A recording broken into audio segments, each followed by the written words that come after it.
നമസ്കാരം, പുതിയൊരു വീഡിയോയിലേക്ക് എല്ലാവർക്കും സ്വാഗതം. ഇന്ന് ഫ്ലിപ്കാർട്ട് ഓൺലൈൻ സൈറ്റ് വഴി മേടിച്ച ഒരു ചെറിയ വാഹനത്തിൻ്റെ അൺബോക്സിംഗ് വീഡിയോ ആയിട്ടാണ് വന്നിരിക്കുന്നത്. അപ്പോൾ വീഡിയോയിലേക്ക് എല്ലാവർക്കും സ്വാഗതം.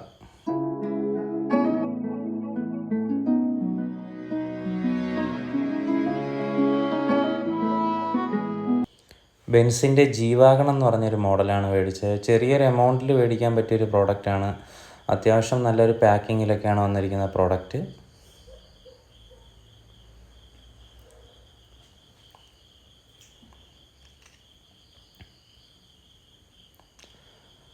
നല്ലൊരു മോഡൽ തന്നെയാണ്. അത്യാവശ്യം നല്ലൊരു ക്വാളിറ്റിയൊക്കെ ഉണ്ട്. ഏകദേശം ഡിസൈനൊക്കെ ഒരു 60-70% അതേപോലെ തന്നെ ഉണ്ട്. ഡോറൊന്നും ഓപ്പൺ ചെയ്യാൻ പറ്റുന്നൊരു മോഡലോ ലൈറ്റൊക്കെ വർക്കിങ്ങോ അങ്ങനെയൊന്നുമല്ല. എന്നാലും അത്യാവശ്യം നല്ലൊരു പ്രോഡക്റ്റാണ്. ചെറിയൊരു എമൗണ്ടിൽ മേടിക്കാൻ പറ്റിയ നല്ലൊരു കാറാണത്.